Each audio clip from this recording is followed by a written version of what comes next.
NVHA 010002, August the 22nd of 2001. Joe Williams, United States Navy, Anderson, Indiana.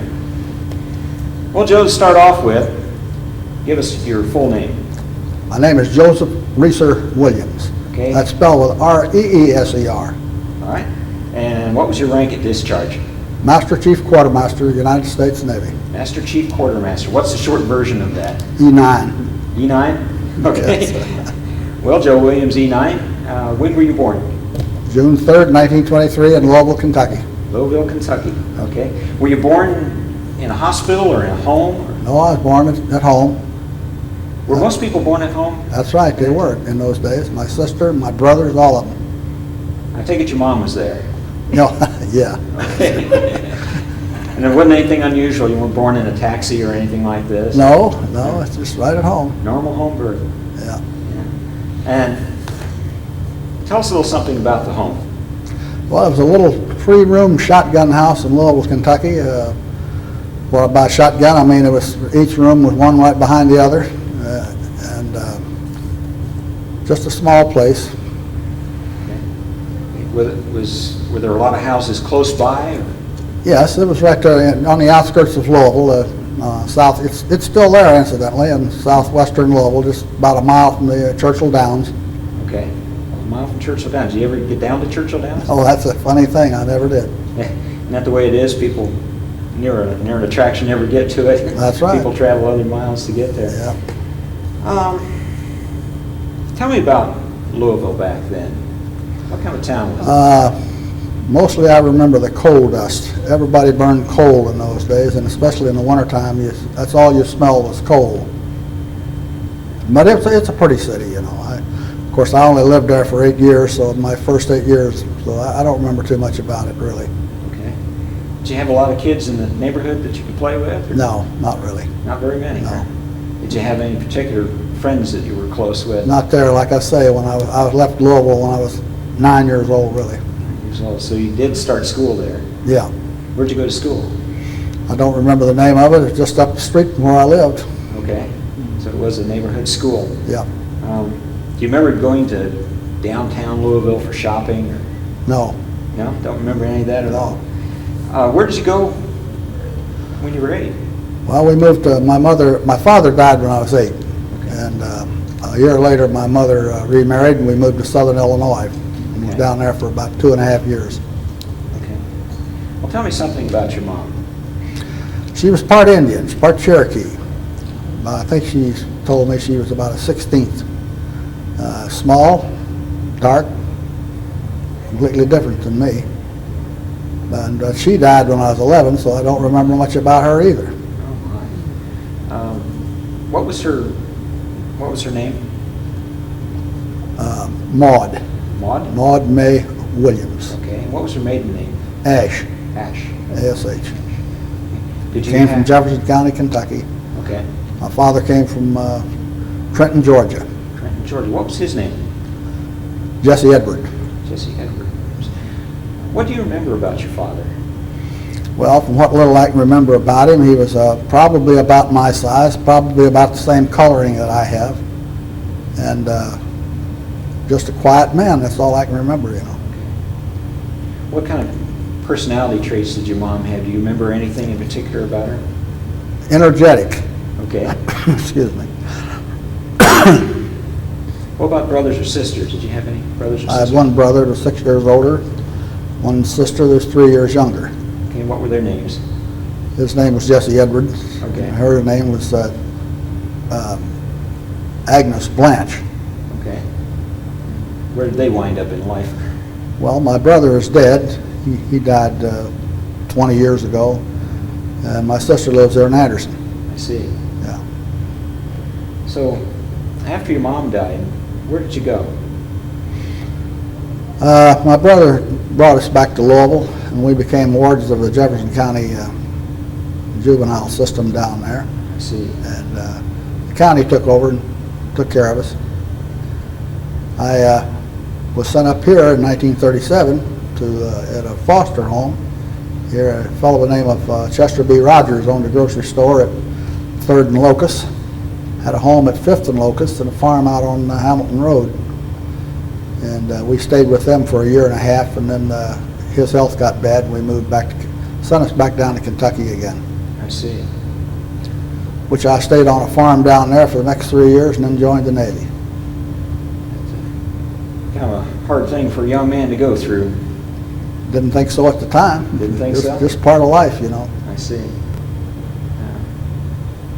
How do you think it directed your decision to go into the service?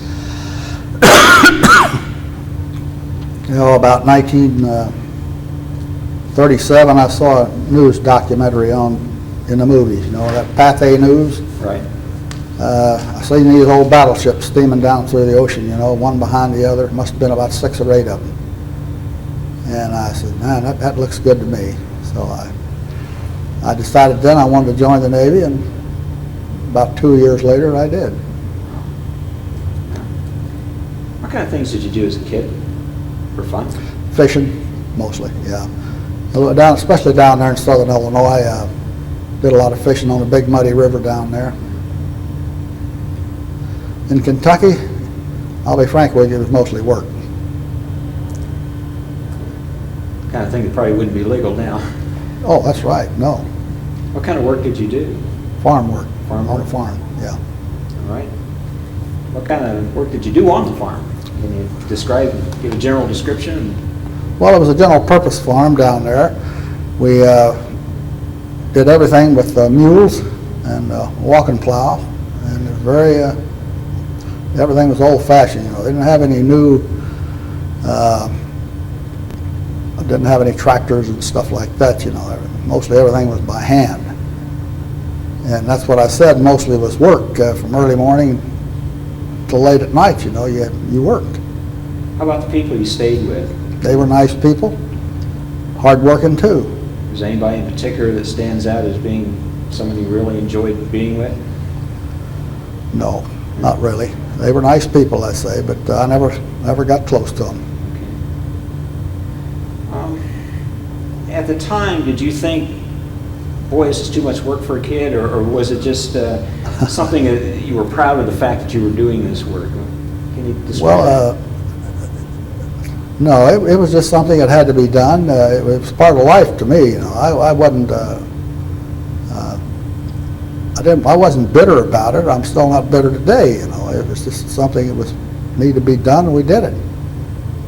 Probably built a little bit of character along the way too.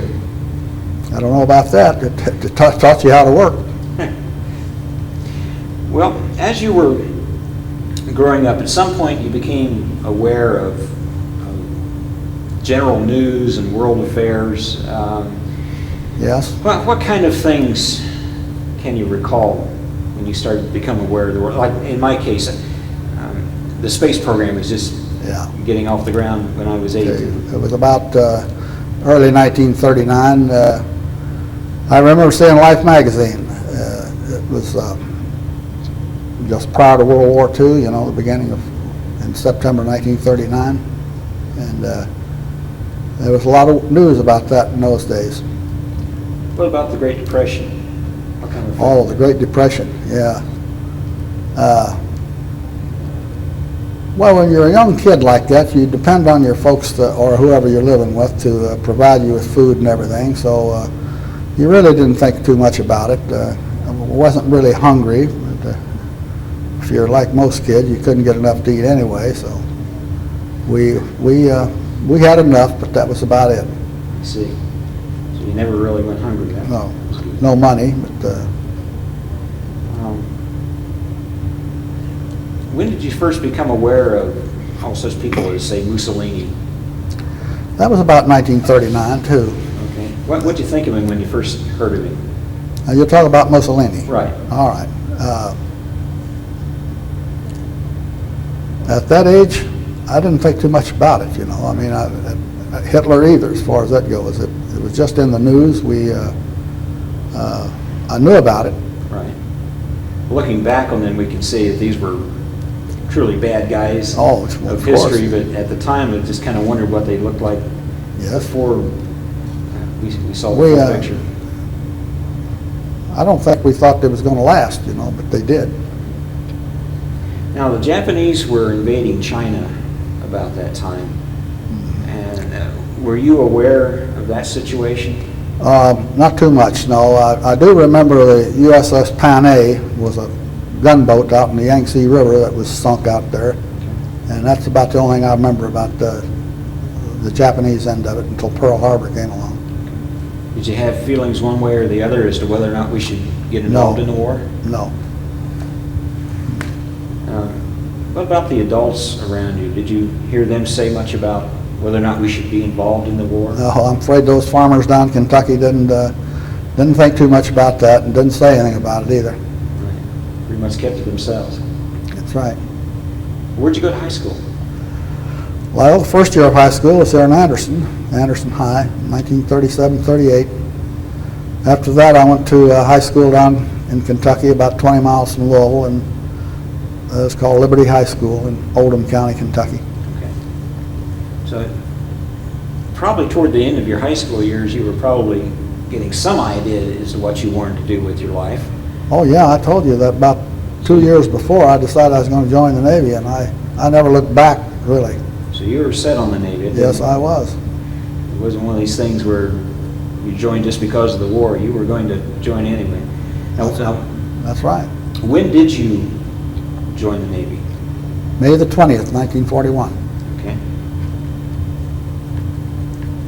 So you got in before the war even started for us. That's right, yeah. Yeah, I graduated from high school on a Thursday, and I was in Great Lakes on the following Tuesday. So how'd you feel about leaving home and going off to the Navy? Is it was a foster home, so I didn't have too much feeling about that, you know. So there wasn't any real sad? There was no big, no, there was no tears shed or anything like that. I just went. So it was a great adventure for you, it sounds like. Yes, it was. Tell me about Great Lakes. Oh, I love Great Lakes. It was like a college in those days, you know. The old buildings were all brick. I assume they're all there. I haven't been back lately, but it was like that college atmosphere, the quadrangle and everything up there where the Commandant 11th Naval District at that time had his home and everything. Beautiful place. Okay. So you got off the bus and you were impressed by the beauty of the place. Oh, yeah. Where'd they first send you when you got off the bus? They sent us to a big old building and where they issued us uniforms, gave us a physical and stuff like that. Did the uniform fit? Yeah, after they cut the pants off, they fit. Okay. I've heard a lot of fellows say they couldn't fit in their uniforms. No, they fit pretty good. So first time in a Navy uniform, it had the bit of pride swell up? Or oh, sure, absolutely. What was the basic training like? Lots of marching, lots of rifle drill. That's basically it. Exercise, of course. Did it make sense to you as you were doing it? Or did it make sense to you as you were doing it, or did you say, why are we doing this? No, I'll be frank with you, I didn't question anything in them days. I says, anything he says, yes, sir. You know, he was the chief the chief water tender from London, Kentucky was I never will forget his name. He's Templin. Okay. What was the toughest part about the training?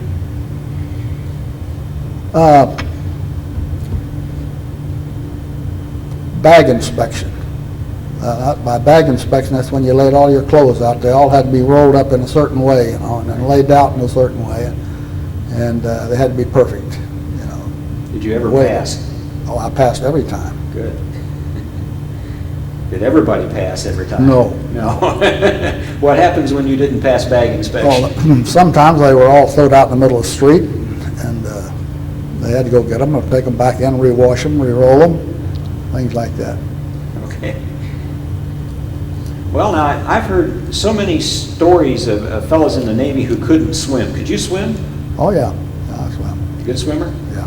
Well, relatively good. Enough to get yourself out of a bad situation. Right. So after basic training, where'd you go from there? Stayed back there at Great Lakes and went through service school. I went to Sigelman Quartermaster School for 4 more months. Okay. Tell me something about that school. What all did you learn? Communications, that was, the Morse code, semaphore, and all kinds of naval communications procedures. That was about it. And at that time, what was your rank? Seaman, second class. Second class. Yeah. All right. And then after you got out of school, where'd you go from there? I was assigned to a new construction in Boston, to the USS PC-504, which I never did get. But we went to Boston, and I waited for it. Okay. Now what time was this? This was late November 1941, Okay. just before Pearl Harbor. Still before Pearl Harbor. So now you're in Boston. Right. And Beautiful old city. first time you've been to Boston? Oh, yeah, first time I'd been anywhere. So what'd you think of Boston? I loved it. Yeah, I always liked it. You done? Haven't been back in a long time, but, got memories. Okay. I've got a quick question. After all the manual labor you did as a youth, getting into the service, did it seem like almost a vacation to you, or was There you go. You got it exactly right. It's like going to camp Yeah. for me. Now, a lot of the guys, it was not that way. Oh, I'm sure. Right. I expect so. You're probably in pretty good shape from all that farm work too, anyway. Well, yeah, that marching was a piece of cake. That's all. That's great. That's a good question. I think he could climb up the ropes. You could- You know how they have to do that basic training. Didn't you tell me you could climb up? Oh, yeah, we had a lot of athletics in boot camp, and I was on the rope climbing team. You had to climb a rope from sitting position to 20 feet in 10 seconds, Wow. You could do it? Oh, yeah, yeah, It was all arms, no legs? that's right, yeah. These guys today, they could probably go it up in 5 seconds. But, That's pretty good. I could get out of the seating position in 10 seconds. All right, so you're in Boston, and what did you do in Boston? in Boston, they sent me out on every ship that needed a signalman in those days. The Navy was shorthanded of everything in 1941. And I was sent to, the first one I went out on was the old USS Kearsarge. It was an old World War 1908 battleship that had been converted to a crane ship. And this might be interesting to people from Indiana. We took it towed it down to Norfolk, Virginia to put the guns on the battleship Indiana. She's going in commission down there in 1941. So that was the reason for that. Wow. And I went back to Boston after I left there. I was aboard about a half a dozen different ships. Anytime they needed a signalman, here I went. Finally, in April '42, I was transferred to the minesweeper detector for permanent duty, and I stayed on that the rest of 1942 in the Atlantic. Okay.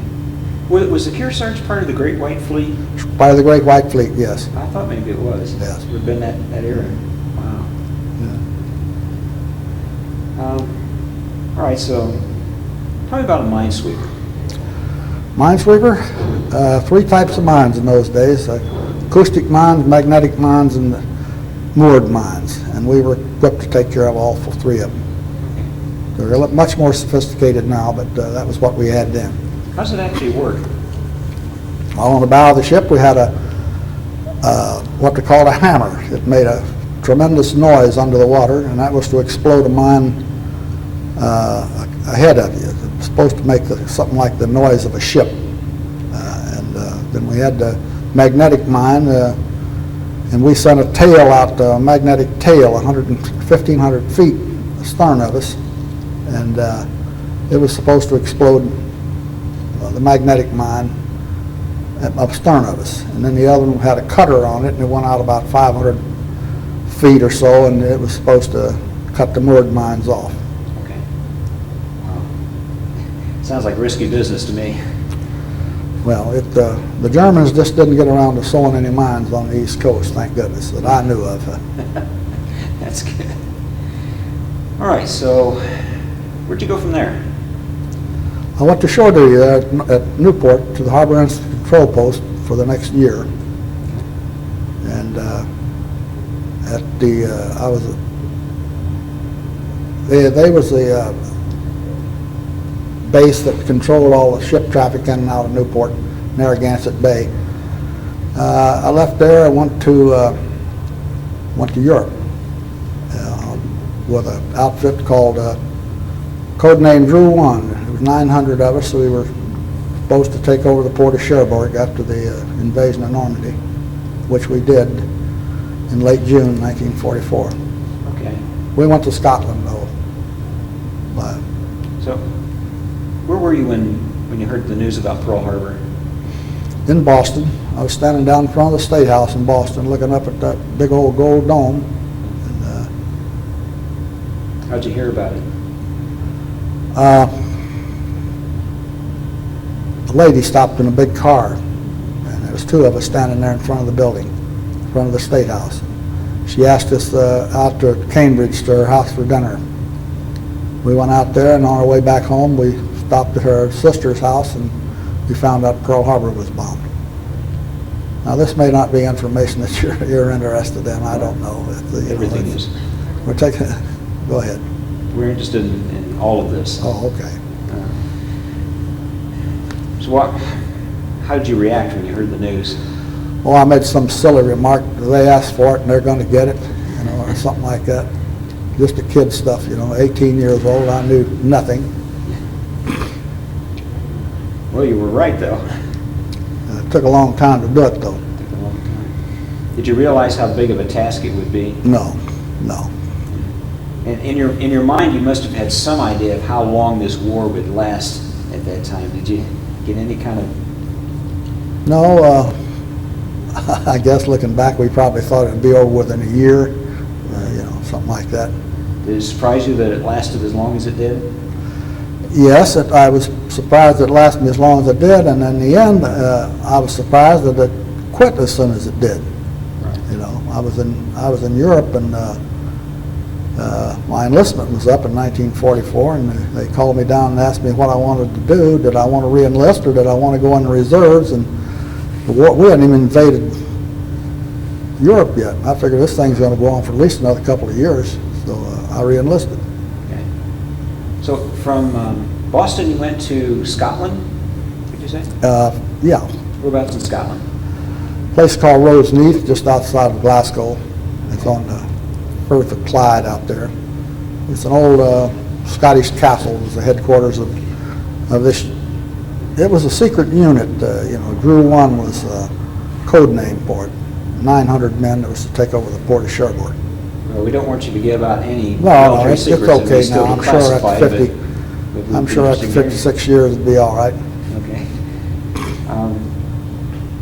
So they practiced for their part in Cherbourg there in Scotland? No, we didn't do very much. The headquarters had it all figured out what each group was going to do. We knew that we are 32 signalmen, and we knew we was going to take over a signal tower, but we had no idea where it was, Okay. what port it was going to be. Although just before the invasion, I figured it out in my own mind where it would be, and it was true. I'd figured Cherbourg right, and so they put us aboard a Liberty ship, 600 of us in the hold of a Liberty ship. They had already sent 150 men with the Army as a reconnaissance party to go ashore with the Army. The rest of us was in a hold of a Liberty ship, and we waited in southern England until we could go ashore after the Army had captured Cherbourg. Okay. Actually, we were there off the beach about a week before that, but we followed the Army right into Cherbourg, and the Germans, they took them out one day off the signal tower, and we moved in, took over their equipment, and took over the signal tower and used it. How close were you to guessing when the invasion would be? I know a lot of fellows were probably speculating it. They were in England waiting. No, we knew it was going to be soon, but we had no idea when it was going to be. I'll take that back because they restricted us all to base up in Scotland just before they hit the beaches over there. So Okay, so you we had a knew pretty good something was idea it was happening real coming. good then. So that was it. So you spent a little time in southern England? Yeah, I was in later after I left France. I went back to Plymouth. Okay. And, I mean, on the way over, you went from Scotland? Did you go no, we were directly just in from Scotland. I landed in southern England and took a train to Scotland. Okay. Tell me about the life before the invasion in England and Scotland. Mostly for the Navy up there, it was just hanging around waiting. It was, in the military we do a lot of waiting, and that's as good a description of it I can give you. Is that we waited a lot, and that went on for 2 months, April and May, before it finally. Did you get a chance to get out and see the country? Any? Oh yeah, well I got to go to Glasgow and places like that, but no, I didn't get around the countryside. Did you experience any air raids when you were waiting in? No, not in. No, they where I landed in southwest Wales, they hadn't got that far. The German Air Force didn't get over there. They got as far as Plymouth now, but not there. Were they still bombing on a fairly regular basis? Or They was were it- still bombing, but not where I was. They were bombing mostly around London and that area. And then when I came back from France, the buzz bombs had stopped about 2 weeks before. So Did you see any of them? You hadn't no, seen? no. We saw the damage, but that's it. What did you hear about the buzz bombs? What were people saying about them? Well, we wasn't saying much of anything. You see, we were when you're in the military, you don't get around civilians very much. You don't know what they're saying or anything. So we didn't talk about that very much, if any. So So they shipped you out to Cherbourg. Now this was D-Day +2? oh, we were in it was about 3 weeks after the invasion that the Army took over the port of Cherbourg down there. Okay. I believe it was the 29th Division. We had a port captain. His name was N.S. Ives. He a naval officer. He was command of the port. He decided to take another reconnaissance party down to St. Malo, so the Army wouldn't get all the good office buildings down there. So in the process, he got himself ambushed and killed on the way down there. And so we just sat there and unloaded ships, watched them unload ships, and for the next 6 months. Do you remember what Army unit captured the Signal Tower? As far as I know, it was the 29th Army Division. I think that's what it was. Now, were these U.S. forces or British forces that captured? American forces. American. Yeah, the British were up farther north Okay. than east. What did you know about the invasion just before you went over? You must have heard something. No, Nothing. there was a very tight security on that thing. I know I talked to the communications officer, and I kept asking him, where are we going to land over there? What port are we going to take over? And he just laughed and said, can't tell you. So I finally figured it out myself. Anytime you want to take a break or anything, you're welcome to just ask. I could stand a little, go get a drink of water or something. Okay, let's stop for a minute. Okay, yeah.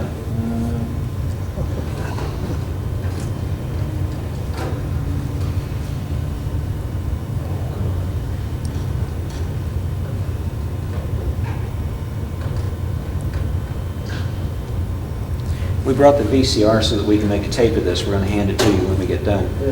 Oh, you are? All right. Okay.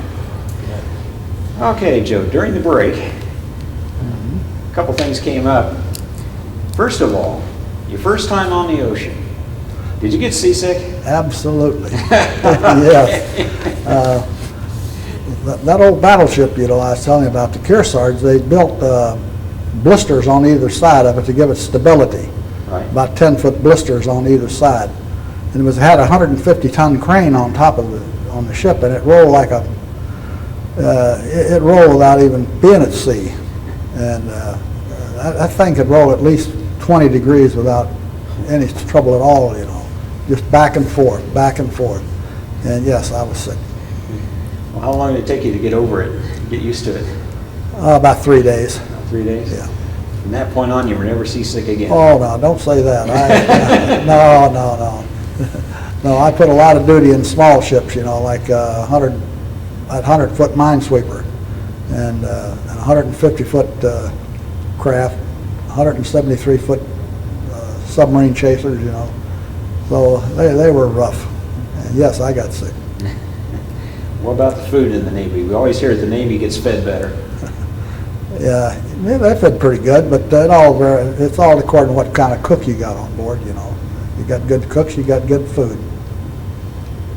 Okay. Now, June brought up also during the break that you were involved in a flood. Oh, yeah, that was the 1936-37 flood in Louisville before I moved up to Anderson. And it was, I think the river got about 52 foot above flood stage down there in Louisville, and in places it was 10 foot wide, or 10 miles wide. Wow. So, and I was living in a 2-story apartment building at that time, and water got up about 8 feet up into the floor below me, and it stayed there for 3 weeks. We were marooned up there, and as a young kid, I was 13. That was ball. That was a lot of fun,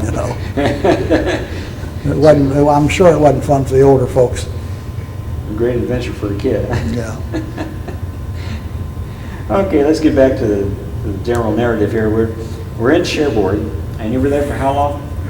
I was there from late June until January. Okay. And then the French took over the signal tower again. And one little item there, you say in your notes there that the key words comes along.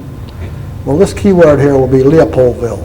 Leopoldville. Yeah, it was a ship that was sunk off Cherbourg on Christmas Eve night, 1944. And she was carrying American troops, about 1,500 of them, from Britain to Cherbourg.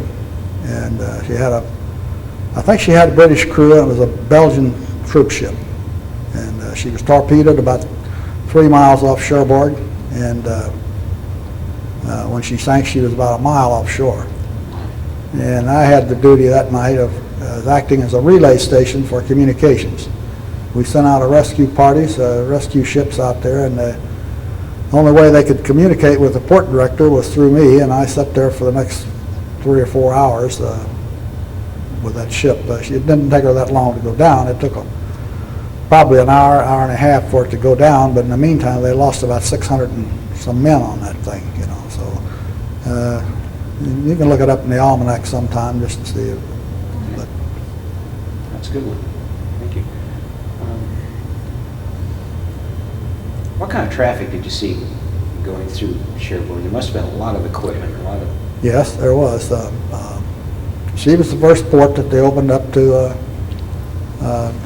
take material and personnel to the front. Everything else before that was going over the beaches at the Omaha and Utah, and it took them a while to get Cherbourg going. Though it was full of mines in the beginning. They had to get those mines out of there. It was probably sometime in late July or in August before they finally got that place open. Overall, the facilities were in pretty good shape? Yeah, the Germans tried to blast it, but the Army engineers were good. They repaired it pretty quick. Were you surprised at the amount of equipment coming across? Yeah, I knew there was going to be a lot, but there was a whole lot more down there at that beach that went over, though. So, is there anything else from Cherbourg you'd like to share with us? No, like I say, the French took over the signal tower. We said goodbye and went back to Plymouth. And sat there waiting for reassignment from January to April, about 1st of April. And they finally called me down, sent me to London to go aboard a British battleship at Scapa Flow up in northern Scotland. So for the next 5 months, I was on the HMS Duke of York as a communications liaison team, and we went from Scotland to Australia by way of the Mediterranean, Egypt, Suez, So how'd you India. How'd you feel about being in the British Navy now? Well, they took, that's why they sent us to London, was to give us a kind of an indoctrination course how to conduct ourselves on the British battleship, you know, so that we wouldn't go in there and brag about the American Navy too much. What kind of things? Realized did that they teach you? we were guests on that ship, you know, even though we were on there for a job. And we got along good with the British, really. They were good sailors, and they were good people on there. Like I says, the Duke of York, beg your pardon? Oh, go ahead. The Duke of York, we stayed on it until we got to Sydney, and they had an admiral out there in the Pacific, the British did. His name was Sir Bruce Fraser, and he wanted the Duke of York as his flagship, so they took us off and put us on another battleship, the HMS Anson, sister ship to it. And he took the Duke of York when they finally went into Tokyo Bay. He went in there, and he was the British representative with MacArthur that signed the treaty on Missouri. But anyway, he told us to get off. We got off and went to another battleship. Went on to the Philippines. Tell me a little bit about your chain of command when you were still with the American Navy in Europe. The chain of command of our Navy? Yes. Well, the overall command in Europe was under a four-star admiral. I'm trying to remember his name now. It's the Commander of Naval Forces Europe. And I can't remember his name, but of course they all come under Eisenhower. And you mentioned that you were in Scapa Flow. That sounds like a mysterious place to me. Well, it was an Very anchorage secure. the British had used for years and years up there. And What was your impression of Scapa Flow? very bleak. No trees on the islands around there. So how do you compare the American ships to the British ships that you were on? Well, like ships, they were good ships, but they didn't believe in the comforts on the ships that we did. So, you know, they slept in hammocks yet on there, and we slept in bunks, had more room than they did, things like that. We had a compartment, wasn't as big as this room, that had, it was only much smaller than this room. We had 32 chiefs living on there. Yeah. So you were a liaison? Yes, 6 men and 3 officers. We had a lieutenant commander as the officer in charge and 2 lieutenants, 6 enlisted men. All communicators. All communicators. I was signalman first then. Okay. Tell me about some of the fellows that you served with. Is there anyone who stood out in your mind? Did you get close to fellows, or were you Yeah, distant from each other? the enlisted men, they got close to each other, but for some reason or other, we weren't like the officers who maintained that closeness after they left their command. You know, usually when you leave the command, that was it. And very occasionally, you kept in touch with people. I have over the years. I kept in touch with a young fellow that I met later on. I'll probably tell you about him. So you were off the Philippines. You're stationed somewhere in the Philippines now, or? Well, yes, we stayed in and around Sydney there for a little while, and then we left there and went to the Philippines, and when we got up there, they had dropped the bomb on Hiroshima, and Admiral Nimitz' staff told us to get off, so we did, and go home.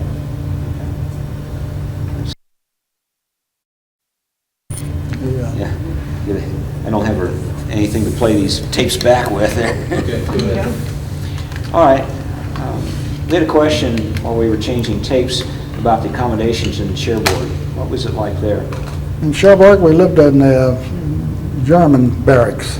We took that over too. It was a three-story green building, and naturally the Americans called it the Green Barracks. And we lived in there for the next 5 months.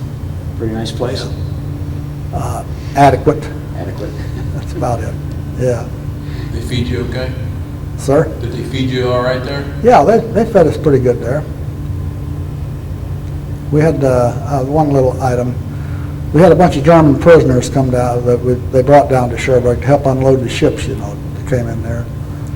And they brought them into our mess to eat. And in the Navy, they always fed the prisoners first, you know, to get them out of the way. So they run these prisoners through and they ate up everything. After that, well, the prisoners ate sandwiches.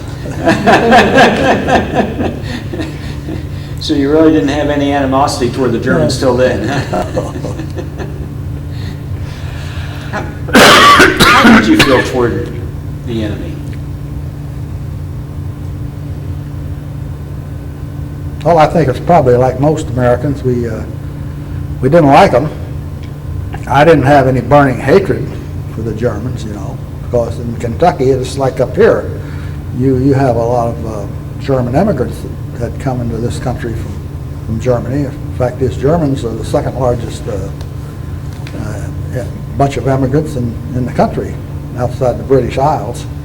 So no, we hated Hitler and all the people around him that was causing all the trouble, but the German people, I had no... So you were able to separate the German people from the German, from the Nazis? I think most of us did. Okay. Yeah. That's good. Now, where were you when you heard that we had dropped the bomb on Japan? I was on board the HMS Anson in the Philippines. Okay. Yeah. And how did the news come across? Radio. Radio? Yeah, they put out a bulletin each day. Of course, it came over the radio, and as soon as it did, well, they put that out over the ship right away, you know.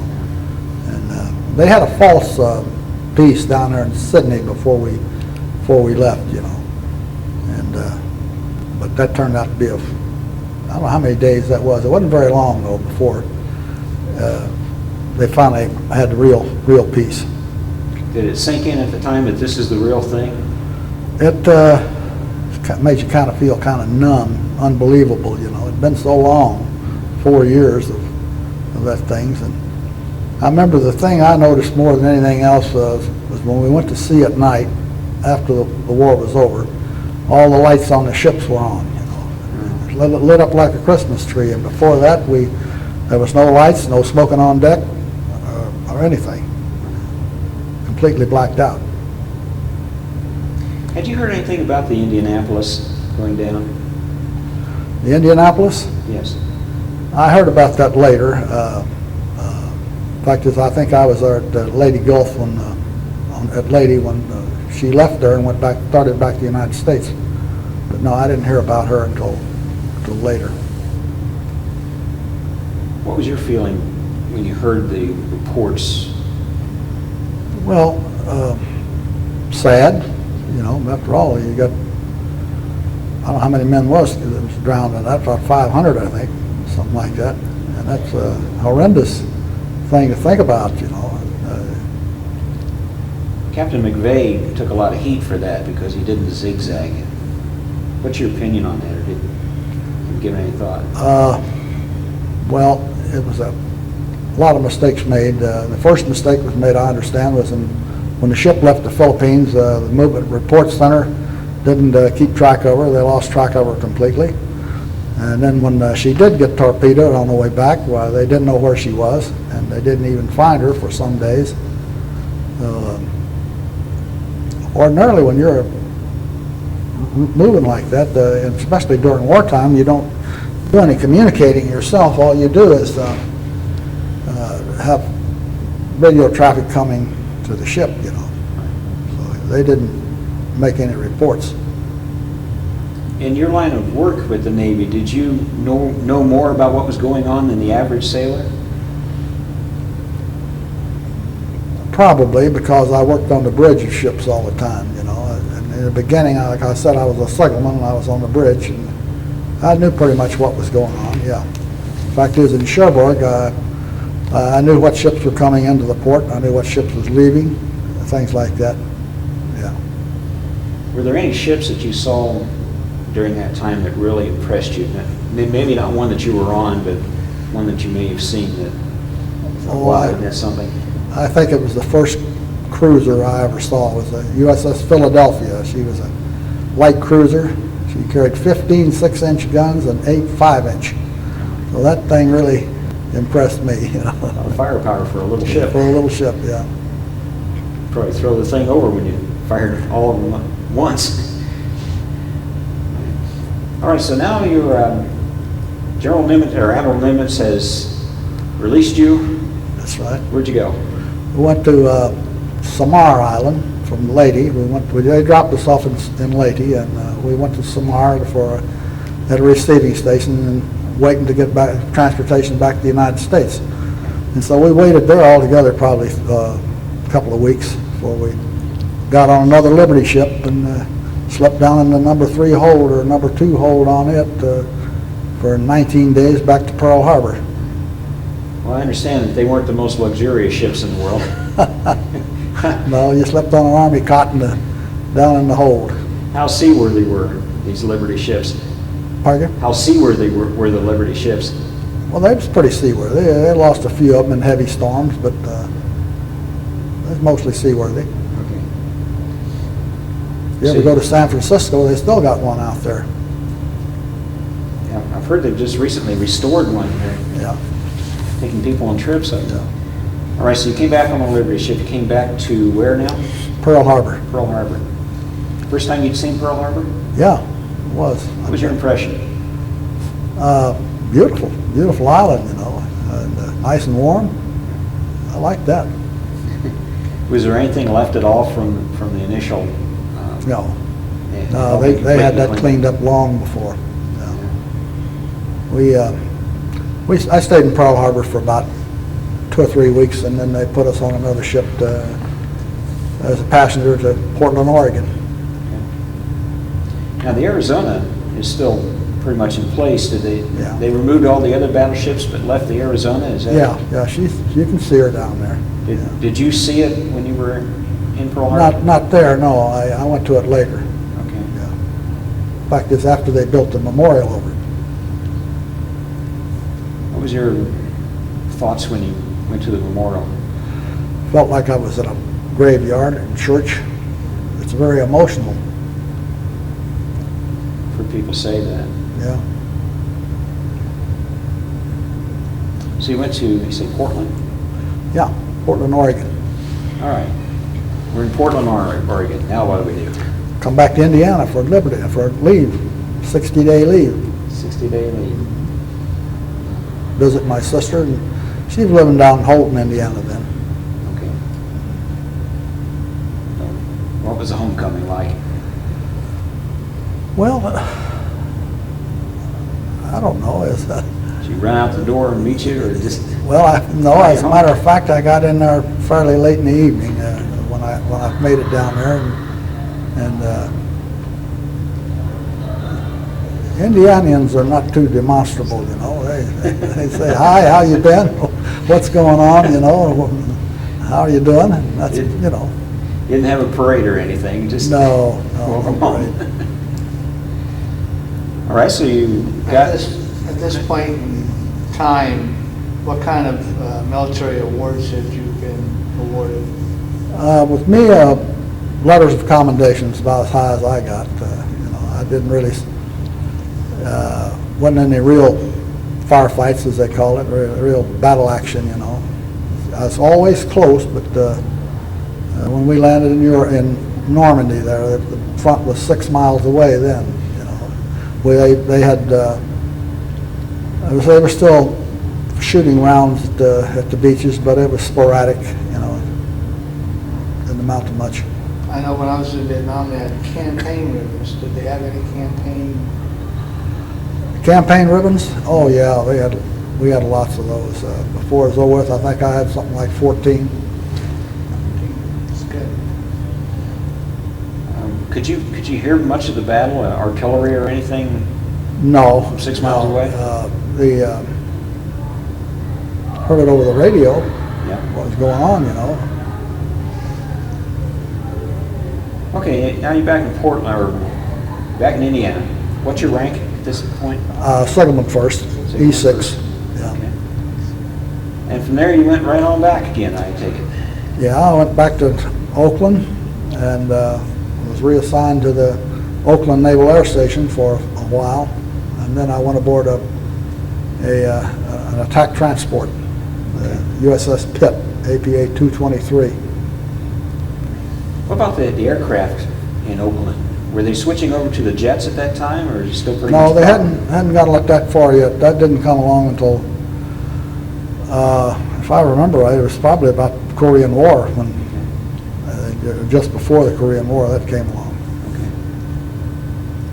So, where'd you go from there? I came to San Diego, and that was in August of 1946. And that was my home port, you might say, until I retired from the Navy, except for a tour duty in Norfolk. But, you know, trips to the Western Pacific, a lot of them. So what would you do on these trips to the Western Pacific now? Well, let's see. The first time out there was in 1947. I went to stopped off there in Japan, and then went on over and stayed in China for the next 5 months. This was the USS El Dorado then, at AGC-11. It was a command ship that was. We carried the flag of Admiral Charles M. Cook Jr. in the Western Pacific. He was Supreme Commander out there at that time, and the fleet was at Yokosuka, at in China, Tsingtao, China. I don't know what they name it now is, but it was Tsingtao then. And we stayed there until the fall, and we'd come on back to the United States again. The first time in Japan, having known them as an enemy, what'd you think of the place? It was pretty much of a mess, you know. Actually, Yokosuka, Japan was a big naval base. We didn't bomb it because we wanted to use it. So it was pretty much intact. But the place was very poor, you know. Those people were in a bad way. And no cars, very few little trucks running around, mostly our vehicles and everything. That's about it. Pretty much of a mess. Did you have much to do with the Japanese people? No. Pretty much stayed on base, kept separate?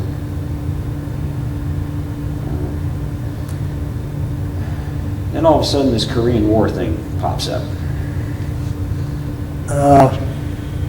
Yeah, by that time I was on the USS Summit County, LST 1146. We were in San Francisco Bay loading gasoline for a trip to Point Barrow, Alaska. It was called Barracks 1950.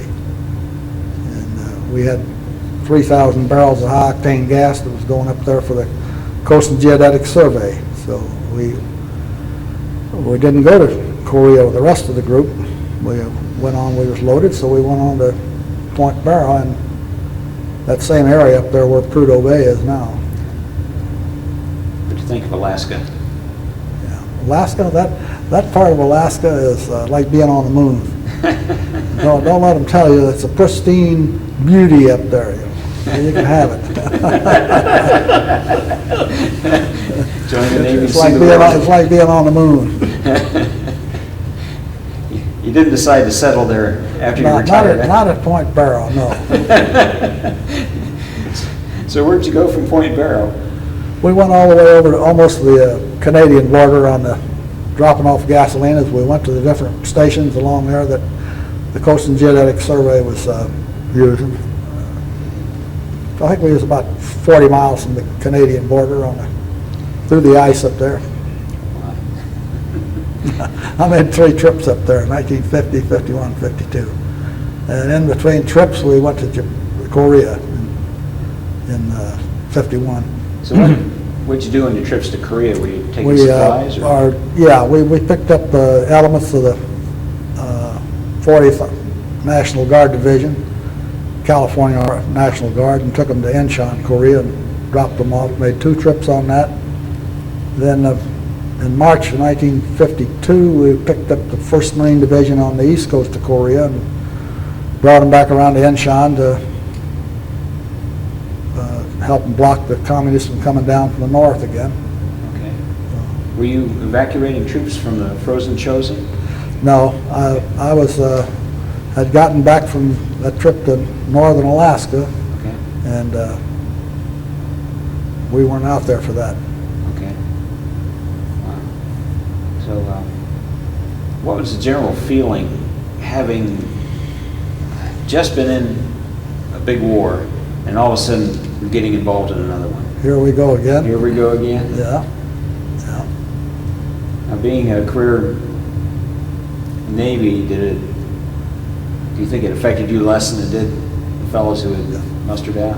Yeah, I think so.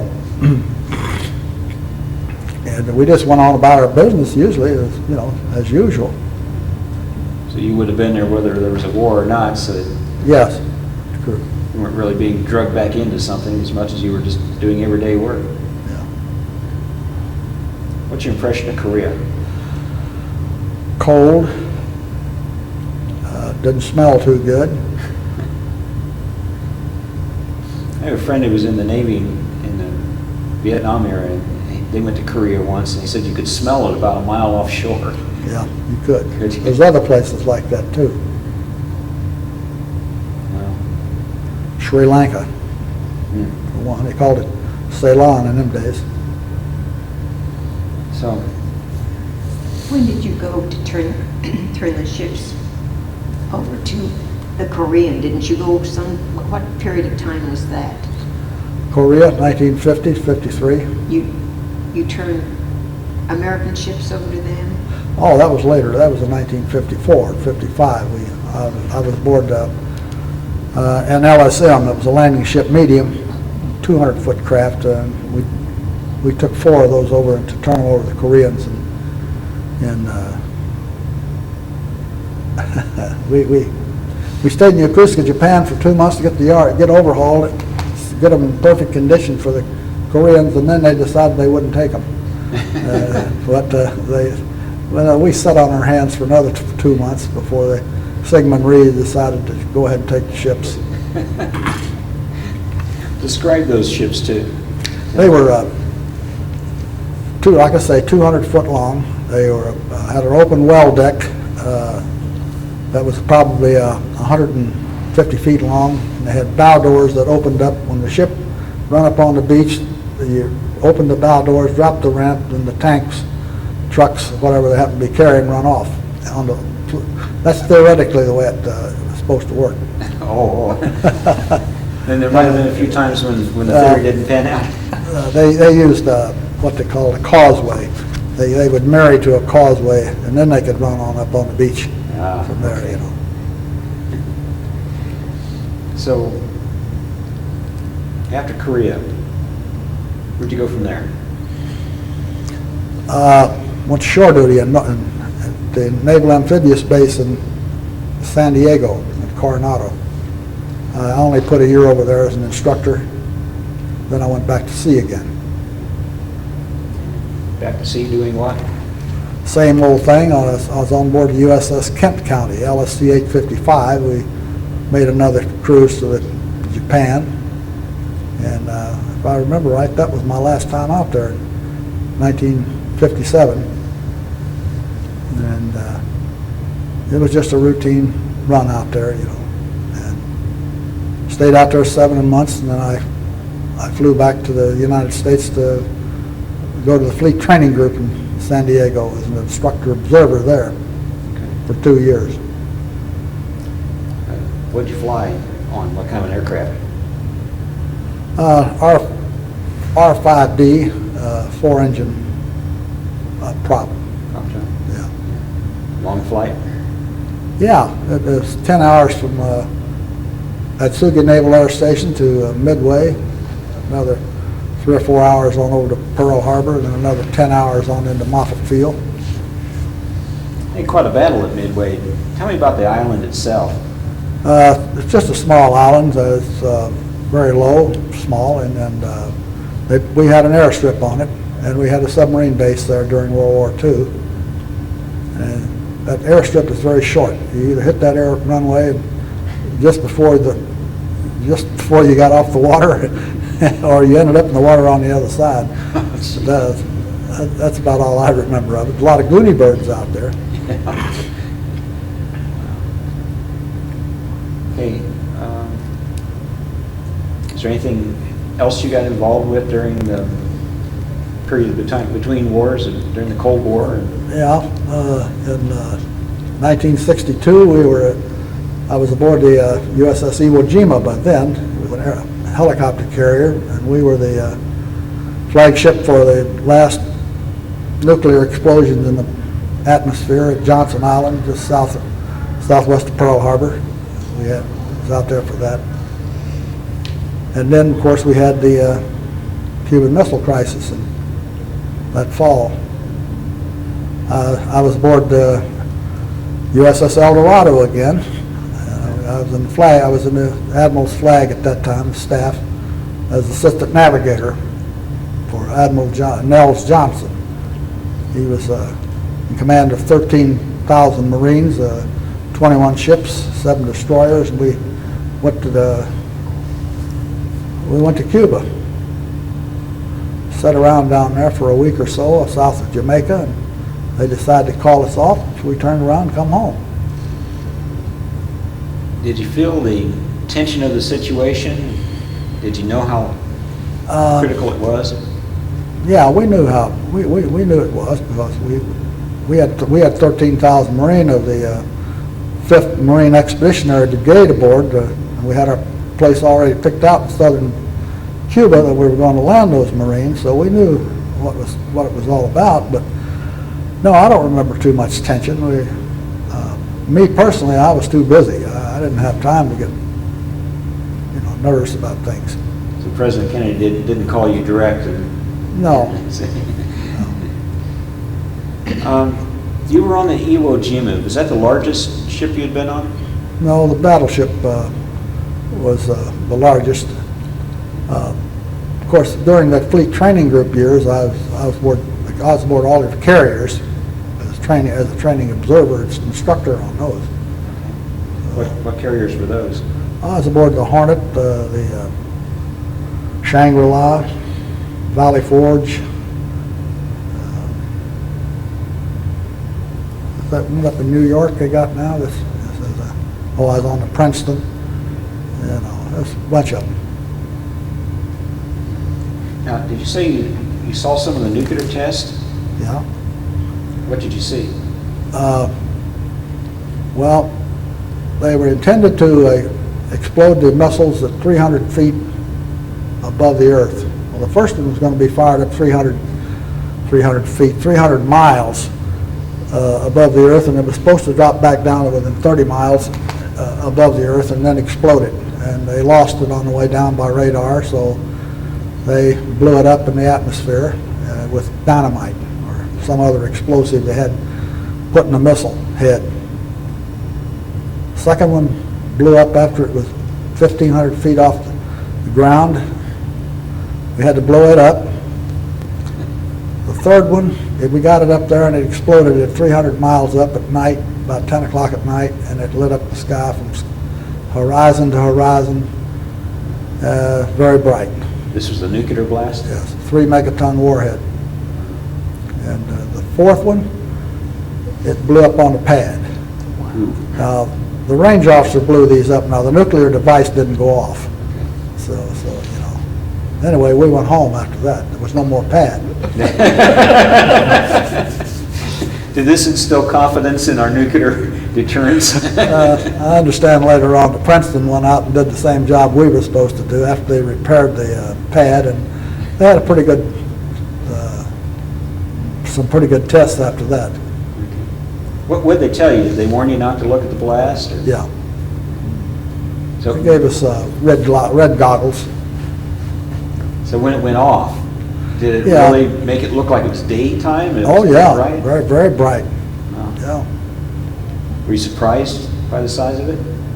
No, because we'd already been told what it was going to be.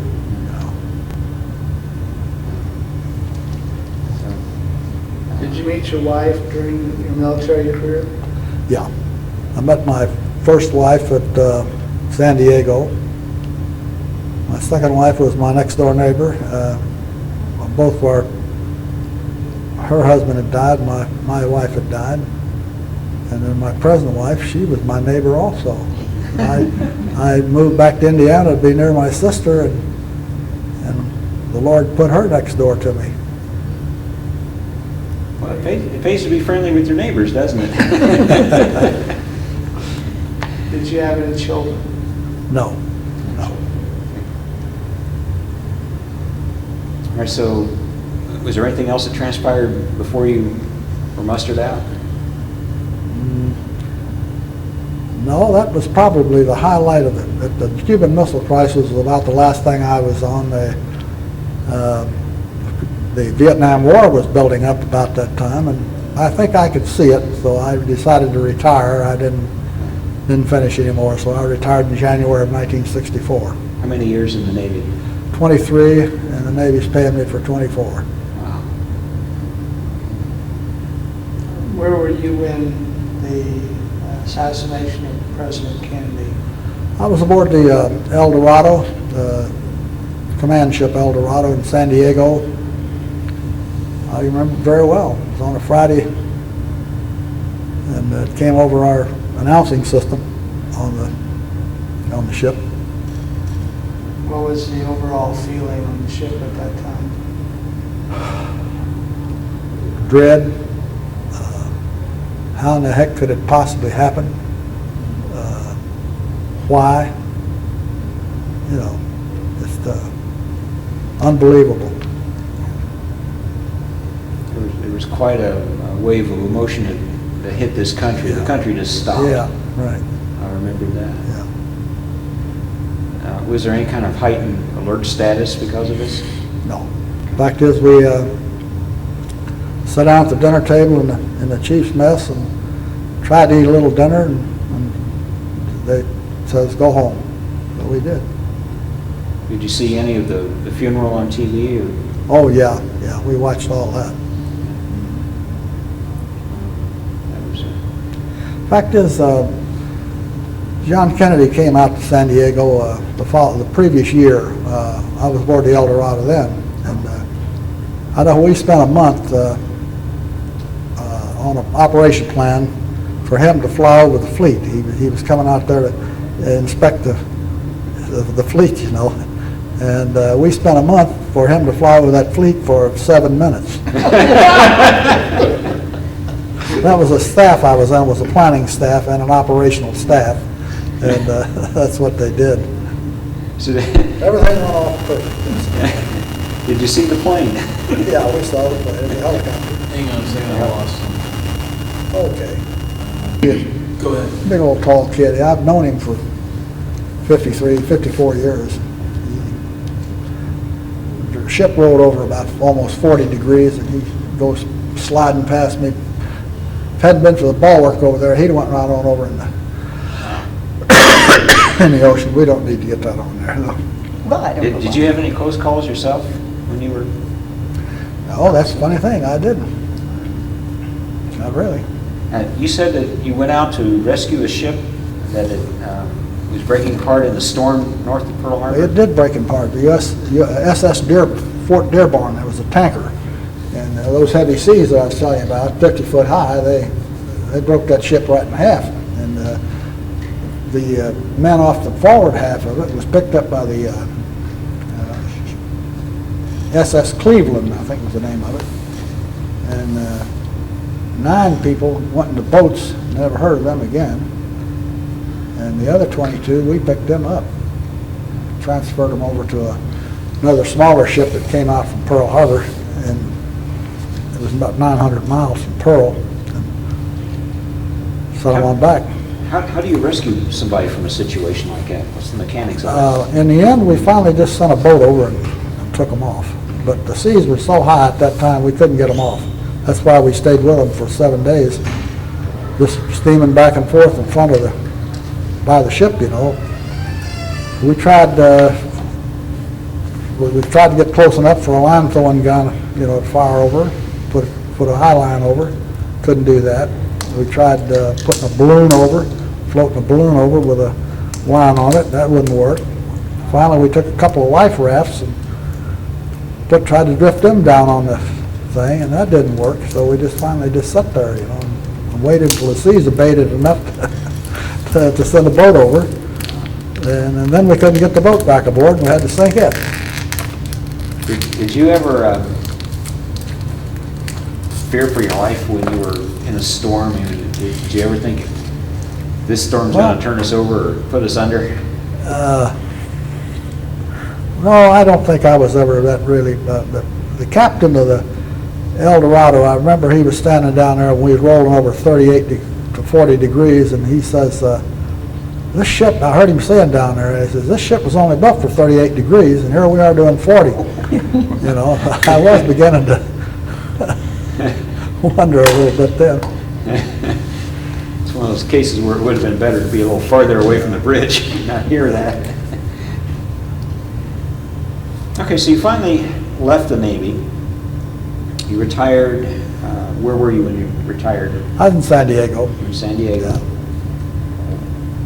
Tough decision? Pardon? Was it a tough decision? Yes, it was. I just got through with another one of those operations for the staff, you know, and they were long and tedious. I just got tired. Yeah, we're good. Okay, we're good. Go ahead, sorry. So you mustered out of the Navy. I retired at the Naval Station San Diego on 17 January 1964. And I was numb, I'll be honest with you, as I walked out that gate at San Diego that day. I was lost. I didn't know what to do, you know, after all those years of being in the Navy and then no longer a part of it anymore. Even as a teenager, that was your life's ambition. And Yeah. that was your life for many, many years. What did your wife think about that decision? She always left those decisions up to me, you know. When I remember when I made Master Chief Quartermaster, I had to obligate myself for another 2 years, and I told her about it, and you was a sailor when I married you. You're still a sailor. You go ahead and do what you want to do. And so I told her, well, I'm going to stay in for 2 more years, and she says, okay. And then when I decided to retire, I told her, and she says, all right, fine. That's good. And what was her name? Hazel. Hazel. She was from Oklahoma. What was her maiden name? What was her maiden name? Hickman. Hickman? Hickman, yes. And Stop and think. your second wife? Her name was Ruby. Getting a little tired, I guess. Okay. Her name was Ruby Ashmore. And your current wife? June. June? June Brummett. June Brummett? June Whitesell Brummett Williams. Right. Yeah, okay. Old Indianian from way back. Yeah. And I love her dearly. Well, I've seen you both in church. You're a good couple. You're good neighbors. When I was in the military, we had what was called the ISO tours. Did you see any of those on ship? What was it? Yeah, what, USO? USO. Yeah. Yes. USO Bob tours. Hope. Bob Hope. Oh, yeah. The only one I saw before the USO, that was in 1941. The USO came along, I think, in 42. And I don't think I ever saw a USO show after that, really. But they had some shows up there at Great Lakes for us before the USO ever came along. Okay. And, Did you meet anybody famous along the way?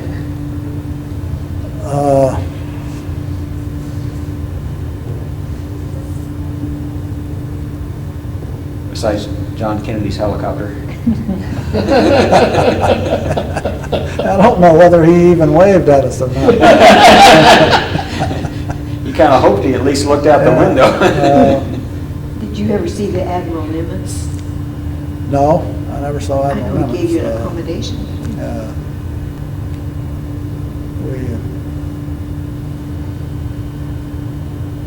We can't think of anybody special, to tell you the truth. Okay. No. Well, I guess we're at the point now where we're going to ask if there are any other questions from anyone else. We've asked them along the way. In good shape. We were. It was great. The life itself was great. I wouldn't change it. I'd like to go back and do it all over again. You know, it's the truth. Any other words for posterity to share with generations to come who will see this? I think probably that now that I'm 78 years old, and I'm probably one of the luckiest men that ever lived, you know, and very happy and satisfied. This might not be a question that you want to ask, but we've always told that for a sailor, there's a woman in every port. That's a bunch of hooey. We don't have time for all that. Sounds to me like there's a workload in every port. Well, Joe, I want to thank you very much for Thank you, your Don. service. Thank you Yes. for giving us this Thank you, interview. guys.